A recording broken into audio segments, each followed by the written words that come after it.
If January ever made you feel behind before the year even started, this video is for you. As a licensed clinical psychologist and behavioral scientist who focuses on high performers, I can tell you that no one is immune from the holiday season. We've just gotten off eating a large bird, we've spent a truckload of money, and some of us ate a metric ton of cookies. I haven't even been to work in the last 2 weeks. And now you're just gonna instantly turn into someone who's perfectly disciplined and 100% ready to change their life? This is why January is one of the worst times to change your life. Not only are half of us totally out of practice in the habits that we cultivated last year, but many of us are just finding our footing after the holiday break. Some of us are still a little hungover. How can we be expected to start on January 1st? If this sounds like you, don't worry.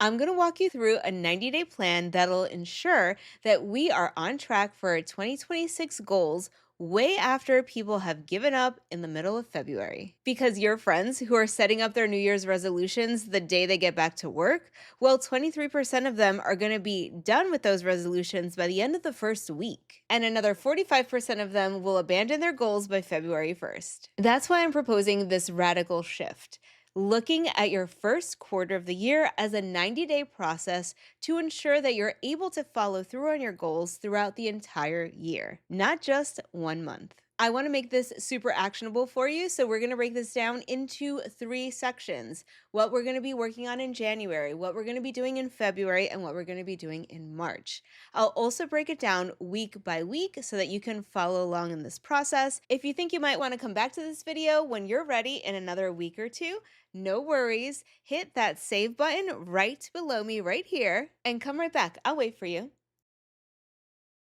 All right, if you're still here, let's get started. This first month, we're going to focus on awareness without demanding any change. That doesn't mean that we're not going to do anything. We have some specific activities that we're going to focus on in this first week of the year. We are going to learn to be critical observers of ourselves without the added pressure of trying to optimize. This works on 2 levels. It works on the level of human psychology as well as in the realm of personal experimentation. I happen to be a huge fan of both, so let's start with the psychology. Learning the critical skill of gathering information on yourself without implying any specific judgment helps to cultivate self-compassion, and that's going to be helpful for us as we're trying to sustain behavior change over long periods of time. Gathering information on yourself also serves as a disruptor to your automatic behavioral patterns.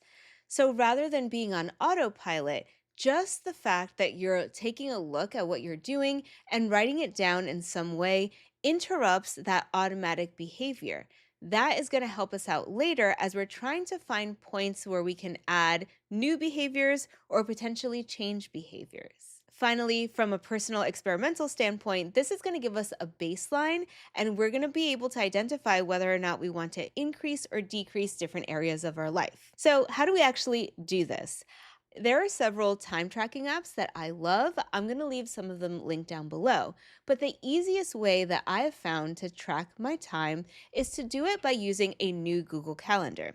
I simply go into my Google Calendar app, start a new calendar, label it something like Time Tracking 2026, and I write down what I do during the day.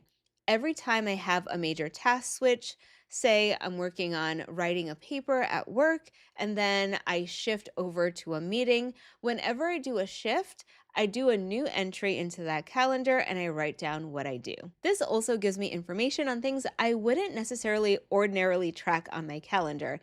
Things like cooking dinner or going to Target, for example, might not be something that I normally put on my calendar, but this is making it very concrete, and I have an objective measure of how long these things are taking. There's one more thing I'd love for you to focus on during this first week, and what I'm going to be focusing on through the first week of January. After I do a new entry for the new event that I'm starting, I also color coded in red or green.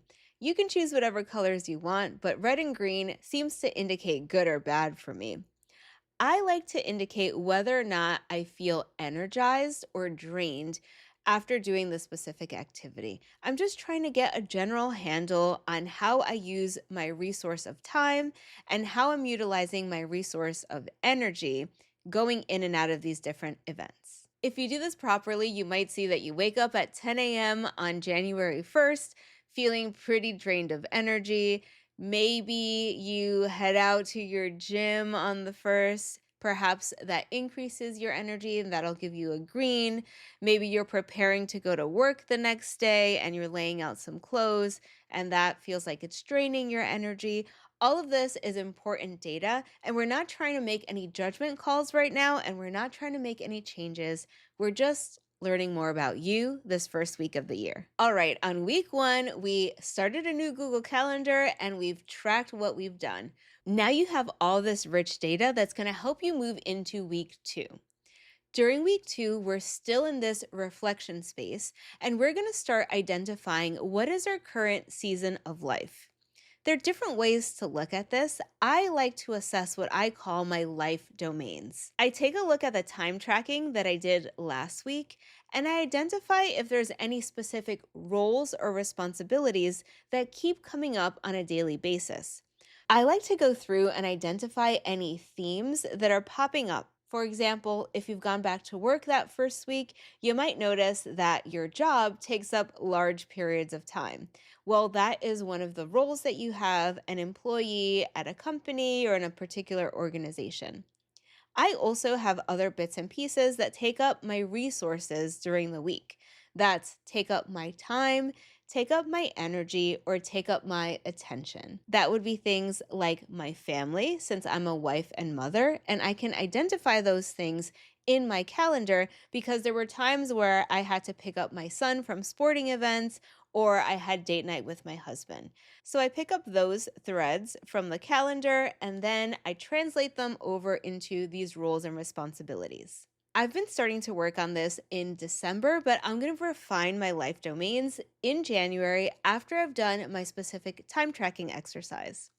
Last year, I identified 8 life domains, including physical spaces, because things like my house and my car took up those resources, my time, energy, and attention. I had family, things related to my son, my husband, and my family of origin. I had finances. That was something that took up a good amount of time, energy, and attention, since I'm the person in my household that takes care of the finances. I also have my job here on YouTube and my company, The Productivity Psychologist. I have a 9 to 5 job where I work as a psychologist and a behavioral scientist. I have an area of health and fitness that was seen in my calendar because I was going to the gym and I was doing some meal prep. I also have personal development because I invest in things like learning more about business and I'm also learning Japanese. So that is part of my personal development journey. I also had just bits and pieces of rest and relaxation, things like skincare, maybe the odd fun activity here or there. So it was clear that I was investing my resources, my time, my energy, my attention on those 7 other areas and not really that area of rest and relaxation. Taken all together, these are my life domains. This is a really personalized way of doing these life assessments. You might have seen this wheel of life. There are several different types out there on the internet. I will leave some of my favorite in the description box down below. I like to do a process where I identify my own life domains because nobody's life is completely equal to someone else's or has all the specific life domains that they have. So I like the process of doing the first week's activity, finding out how you're actually spending your time, taking the second week, continuing to do some of that time tracking, and then really finding out what are your roles and responsibilities. And this is essential because on week three, we're going to start working on what we call an ideal week. In order to start on this ideal week, it's essential that we know what your current obligations are because we want this planning process and this process of prolonged behavior change to be focused in reality, not this idealized state. So on week three, we're going to clear out that new Google Calendar that we just started, and we're going to start to populate it with things that we know are requirements. These are non negotiables that are part of living an adult life for most people. Things like I need to be sitting in my job from 9 to 5. I need to pick up my son every day at 4:30. These will serve as anchors as we start to develop our ideal week. That means in the calendar this week, we're going to start with putting in all of those non negotiables, all of the things that are required of us given our roles and responsibilities. Given your season of life, you might have more non negotiables or less non negotiables. 22-year-old Jamie had a lot more free time than 32-year-old Jamie. This is when taking those first 2 weeks to really assess your time and energy are going to really pay off. See, as humans, we have this thing called the planning fallacy. It's a well documented phenomenon where people are notoriously bad for identifying how long things take. In one study, we found that even common everyday occurrences like how long will it take you to brush your teeth or get ready to leave, people tend to be off by up to 50%. When something is more complex or cognitively demanding, people are off by 100%. It takes them twice as long as they expected to do cognitively demanding or complex tasks. But you don't have to worry about using inferential statistics. That means you don't have to infer how you're going to do compared to the average person. You have data on yourself that you've been collecting over the last 2 weeks. And sure, there's going to be a normative level of variability. It might take you 20 minutes sometimes, or 18 minutes other times, or 22 minutes sometimes to get dressed. But you know, based on the data that you've collected so far, it takes you on average about 20 minutes to get dressed. This is going to be really helpful as we try to find pockets to put in new habits and new goals. So for week 3, we're just focusing on external non negotiables, things that you're required to do because of your roles and responsibilities. We're also going to add one new thing in here. We're going to add a dedicated block to do a weekly review and reset. That's going to be essential as we start to put in new habits and new goals. We're going to want to check in with ourselves on a regular basis to ensure that this 90-day process sets us up for long-term behavioral change. If you've done this right so far, your calendar should look something like this. You'll have required meetings or other things that are consistent with your current roles and responsibilities, and they probably reflect all of your external demands in this season of life. Week 3 was all about what other people are asking of you. Week 4 is a time for you to reflect on what's important to you. We're going to take some time on week 4 to think through and determine your values. My definition of values is simply what's important to you. In ideal situations, values become a compass or a guide for deciding what you're going to do next. And February is going to be our execution month. If we want to know what kind of behaviors are going to increase our subjective feelings of well being, decrease our feelings of anxiety or depressed mood, and also help us to maintain motivation and consistency toward a specific goal, we need to take a moment and figure out what is it that's actually important to us. Here's where that development of self-compassion really shines through. It's important that you do these types of value assessments without judgment. We're simply going through a process to establish what it is that's important to you, and we're not trying to get bogged down by what society says should be important to us or what other people are demanding of us. In order to find your core values, I like using a combination of exercises found in the psychological literature as well as some standardized measures. If you have time on week 4, I highly recommend taking the Values in Action survey. It's a survey that was developed at the University of Pennsylvania.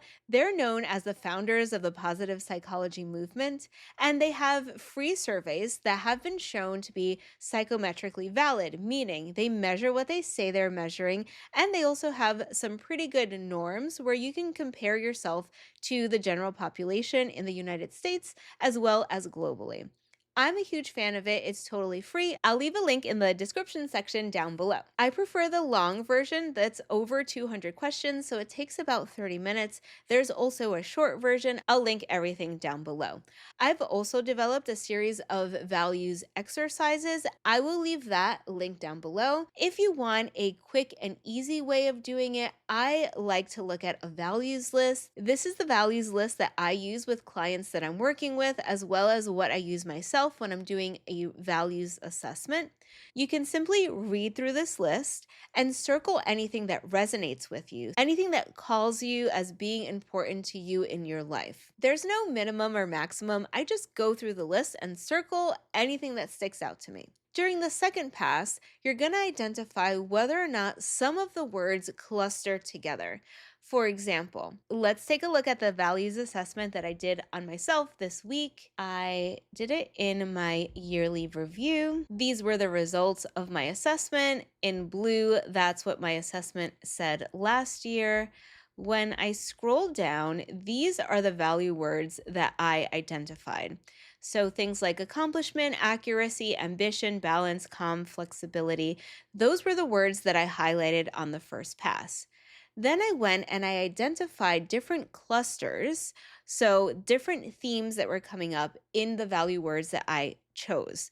People don't generally have 20 core values, but they typically identify 20 or 30 words that resonate with them. These words tend to cluster again into these themes. I've identified that things like self regulation and personal mastery seem to be really important to me. That covers accountability, discipline, accuracy, competence. So, mastery is one of my core beliefs. I also have this growth through learning or cognitive development that is seen in some of the words that I identified, things like learning, intelligence, and competence. And I also have a affinity for autonomy and adaptability, things like independence, self reliance, flexibility, resourcefulness. So, as you go through the list, identify as many words as you like, but we're trying to distill them down into the core five or six. And most people find that if they look at their list, they can identify five or six themes that tend to be their core values. I've also had a lot of success recently putting this into an AI tool like Gemini or ChatGPT. I put in all the different words. I think to myself first, how do I see them clustering into themes? And then I ask ChatGPT or some other AI source, hey, can you cluster these words together into themes if they are related to each other in order to help me identify if I'm hitting at specific core beliefs, since these are some value words that resonate with me. We have been pretty chill for January. We've just been watching and observing our behavior, tracking that, identifying how our energy changes throughout the day, looking at our current season of life and seeing what is being asked of us on a daily or weekly basis. And we've also started to see how those roles and responsibilities create external constraints on our time, energy, and attention. We also said, wait, I have a say in my life, and there are things that are important to me. And I want to think of those things alongside what's being asked of me in my given season of life. Now we are finally ready to get started on identifying some of our goals for 2026. And don't worry about being behind by starting on February 1st. As you know from the beginning of this video, 45% of people that set a New Year's resolution have already abandoned it by this time. And the other 55% are on their way. But not you, because you're going to use behavioral science and your prep work that you did in January to ensure that you follow through on your goals consistently over 2026. The first way to set yourself up for success is to ensure that we're picking the right number of goals to attack starting in February. Research shows that individuals who select 1 to 3 goals have a higher likelihood of success than individuals that pick more than 3 goals. We're going to work to stay in that sweet spot, and one of the activities that we did in January is going to help us do just that. Remember when we looked at our external non negotiables? That is creating time constraints for us.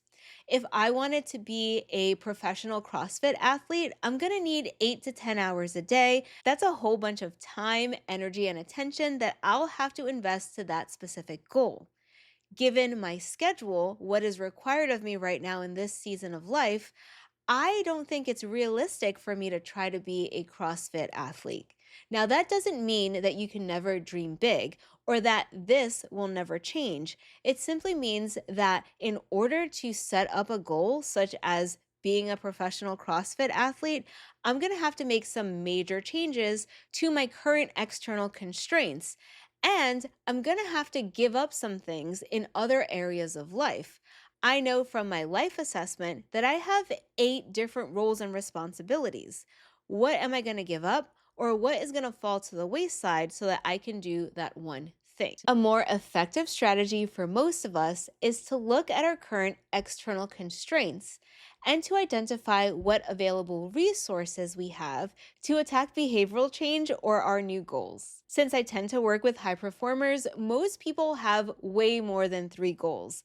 But if you happen to have stumbled across this channel and you're asking yourself, how do I pick the best goals? There are different strategies for identifying how to pick your best goal. I am going to suggest a way of selecting your goals that is most consistent with what we know in the behavioral science literature. Goals that are consistent with your values tend to have higher follow through because it's easier for people to do things that they're intrinsically motivated to do. They tend to be things that we do because we want to do them or because they're so important to us that we don't need any kind of external motivation to get them done. Of course, this is in a perfect scientifically controlled lab that people exhibit this relationship. And in your life, it may not be possible for you to have goals that are 100% consistent with every value in such a way that it's totally easy and you don't even have to watch the rest of this video. Life tends to be in shades of gray, but if you can select goals that are consistent with your values, it's going to make the rest of the year that much easier. So there's multiple ways that you can select your goals. I have an entire video on it. I will link it up above. Okay, week 5 has totally taken advantage of all of the work that you did on weeks 1 to 4.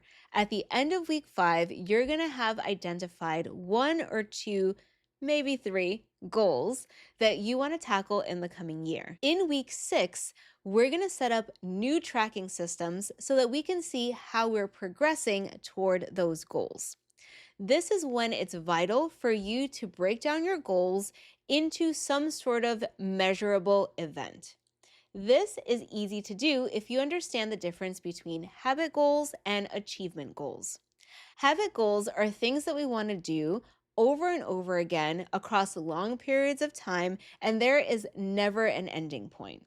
For example, I want to get into the habit of going on date night with my husband. I don't think to myself, okay, if I do 6 date nights, I can check off relationship building with my husband and I never have to go on date night again. That is different than an achievement goal where there is a checkbox, there is a clear start and end time. For example, if I wanted to run the New York City Marathon, I can actually say, check, I have run the New York City Marathon, and I may or may not have any goals related to marathon running ever again. If you have a habit goal, your tracking system is going to be that thing. If I want to develop a habit of drinking 5 glasses of water a day, I am going to be tracking every day whether or not I hit those 5 glasses of water.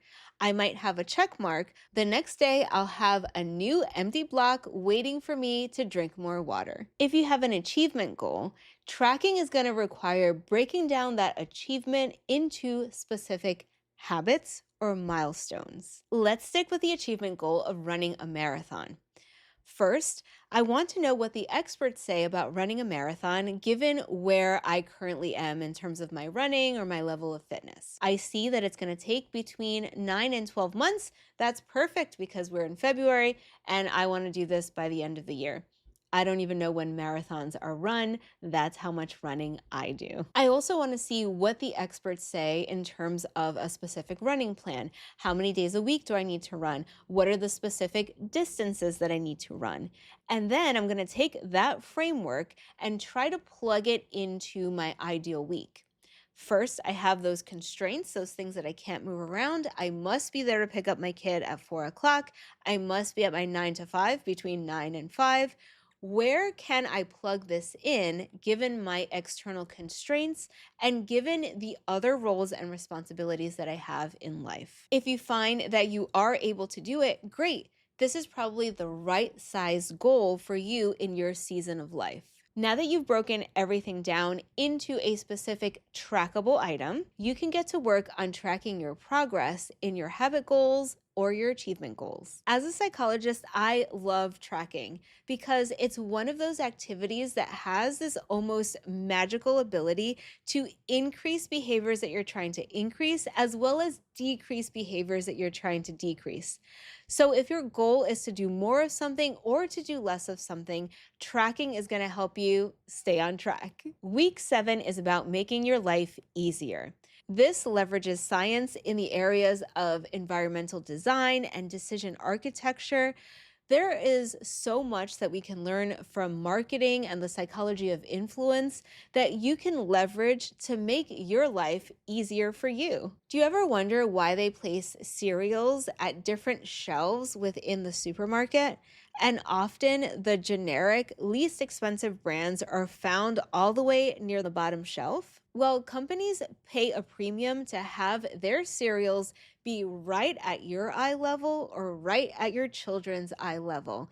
That makes it easier for you to see, easier for you to grab, and easier for them to complain and ask you for the specific cereal. You can set up your own environment like this, making it really difficult for you to reach the things that you're trying to avoid, making it super easy for you to identify and use the things that you need to move you forward. It could be as simple as laying out your gym clothes in the morning, or it can be as complicated as reorganizing your office so you can get extra reps in between meetings. Studies in choice and decision architecture show us that by having a default mode, we can gently nudge people into choosing a specific behavior. If you're trying to restart a gym routine and you need to get out at 6:30 in the morning, ask your spouse to turn on your car at 6:15. Now the default mode is that you need to get up and get into your car. If you don't, you need to get up and turn off that car. So the default mode, the path of least resistance at this point, is that you just get in the car and go to the gym rather than get up, go to the car, turn it off, come back in, and admit that you're not going to the gym. Big corporations shouldn't have all the fun with this data science. We should utilize it for our own gain. By week 8, we're in the last week of February. And you might remember that when people started in January, they were dropping off rather quickly at the end of January. And that's because the 90-day mark seems to be where people are either really finding their stride or they're tending to fall off. Rather than being on the half that falls off, let's expect that it's going to be super challenging when we get to week 8. We are trying new things. We have changed our environment. We have thought deeply about what matters to us. We did not come this far to let it all fall apart. Here's a secret I've learned in doing more than 15 years of therapy. Failure is part of the process. There are few growth opportunities or moments of change that are absent of any stumbling blocks. Stumbling blocks are simply part of the mission. If we expect them and have a plan for how to get on track, we can stop a little blip from becoming a catastrophic failure. This is called the relapse prevention model, where we expect that from time to time, people are going to fall off the wagon. And by understanding that this is a natural, normative part of the process, it helps individuals get back on track. If you've been really clean with your diet all through February, but Stacy has a birthday to celebrate the leap year and that has taken you down, it's okay. Tomorrow's a new day. You can start again. We expect that there is going to be some ebb and flow. If you're focusing on an 80% solution, you will get further along the way. I have a funny way of remembering this. When I was a young adult, I was on oral contraceptives, so I took the birth control pill, and every now and then I would forget to take my birth control pill, and I would be really stressed out about it. And my doctor would tell me immediately, as soon as you forget it, take that one. Now, this is not any sort of medical advice about birth control, but I often think about it that way when I skip the gym or I have a cheat meal or I miss one of my kids' games and my goal was to make sure that I'm at every sporting event. I just think of it this way. As long as you can get back on track by the next day, it's unlikely that there's going to be large negative effects. It's once you're missing 2 or 3 times that maybe it's time to re examine whether or not there's something within your system that requires tweaking or if this is the right goal for you to continue pursuing. Shout out to graduate health centers. What does this mean functionally? Even if you're not experiencing some sort of stress test on your new behaviors, take the time this week to consider how you'd get back on the horse if you did have some sort of stumble. This is a form of implementation intentions when we're actually thinking through how we would get back on track. We can write if then statements. For example, if I miss the gym one day, I will do doubles the next day. Or if I miss 2 days at the gym, I'll meet with a personal trainer. Those are both examples of implementation intentions, and it helps to build resiliency and it increases the likelihood that you'll stay on track in the long run, even if you fell off track in the short run. If you made it to March, you are a new behavior and habit expert. Studies on new habit formations have found that there is a wide range in how long it takes people to develop a new habit, meaning that it takes less neurological and physiological activation for you to do it. Remember, research allows you to infer how things are going to impact you based on the study sample that was examined. Sure, on average, it takes people about 21 days to develop a new habit, but it takes some people as long as 120 days before something is truly considered a habit. The fact that you've gone through the entire month of February means that statistically, you're likely to carry on with these new behaviors. Now, let's set up a plan for how you're going to handle life as it keeps throwing life at you. On week 9, it'll be super helpful for you to establish some sort of life organization system or framework. It would be awesome for you to start thinking about how you're going to handle new to-do list items as they come at you across the year. It is rare that our lives look exactly the same in January and February, and then again in September and October. New tasks are going to happen, potentially roles or responsibilities are going to change, and it's helpful if you have these 3 things. It is super beneficial to have a task manager where you are documenting all of the tasks that you're required to do or that you have committed to doing, some sort of task management system. It is super helpful to have an event management system, which is just a fancy way of saying a calendar. We've explored using a calendar throughout different weeks in this 90-day reset, and now is a time to really hone down and make sure that you're finding pockets of time to continue the habits that you've established, and also that you're staying cognizant of how you're utilizing your time. Finally, having some sort of framework for how you're storing information, bits and pieces that come into your life is super helpful when you are working toward a specific goal or a specific habit development. Sometimes we can get overwhelmed by information, and it's helpful to have a system for you to put that away in a space where you can go back and get it when you need it, but it's not taking up valuable cognitive bandwidth or taking up valuable resources in your mind.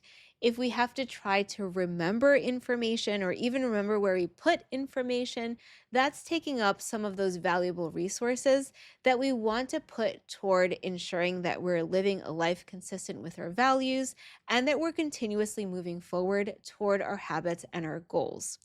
If you have those 3 things, some way of managing your tasks, some way of managing your events on your calendar, as well as a way where you can put away some of that information that you might need later but you don't need now, That level of organization helps you continuously move forward in a calm, sustainable way.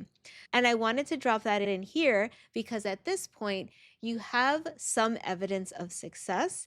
And we're going to be moving out of the active development of habit phase into the maintenance phase as we move further into March. At this point, you're making meaningful progress toward your habit development and toward your goals.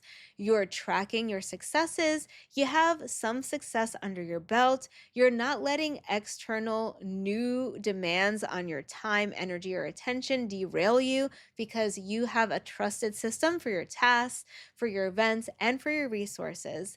Now it's time to take a step back and see the level of resources it's taking you to continue with your successes. Ask yourself what in your schedule feels normal now. What's requiring less effort that was once requiring more effort? What has moved from purposeful, intentional behavior to this area of your personal identity? At one point, I was someone that had to try really hard to make it to the gym every day. Am I now just the type of person that shows up at the gym every day? And it's not something that's taking up a lot of my mental energy. What is automatic and what is still requiring focused effort? Where am I kicking ass and where am I taking names? Where am I still struggling? Where have my efforts failed? And what part of that do I own because there are things within my control? And what part of that is due to external forces or things that are outside of my control? Week 11 is about acknowledgement and simplification. You know where you're doing well. You also know where you're doing not so well. In the areas where you're doing well, ask yourself if there's any additional utility in continuing to track this behavior over time. For some, the answer will be yes. They want to continue tracking for 6 months or a year. I'd like to encourage you to be critical about your tracking. It'd be really nice for someone like me who's obsessed with data to track every portion of your life for the rest of your life. But there's a diminishing utility to doing that, especially after you have months and months of data that this is just something you do now. If one of your new habits or behaviors falls into this category, feel free to stop tracking. On the other hand, things that haven't been going so well might require a reevaluation of what types of resources you might be able to invest in actually making that happen. Can you give more time to that? Can you give more attention or more energy to that pursuit? And frankly, is there a way that you can use money to help you move forward in that habit or goal? If you've gotten to the last week of the 90-day process, give yourself a hand. And also consider subscribing to this channel because you're my kind of people. Getting through a 90-day sprint like this does way more than just give you one new habit or one new goal. It builds what psychologists call self-efficacy, which is your belief in your own abilities to get things done. Building self efficacy increases the likelihood that you'll try bigger and better things, and it's also shown to increase goal attainment for larger and larger goals. Way back in week 2, we looked at external constraints, including the amount of time, energy, and attention that we have to pay to new goals and habits. Some people abandoned ship that week. You made it this far, and that increases the likelihood that you'll make it to the end of the year. All month, I'll be putting out videos to prepare us for the coming year. If you're interested in checking out that playlist, click right here, or check out this video that YouTube thinks you'll like.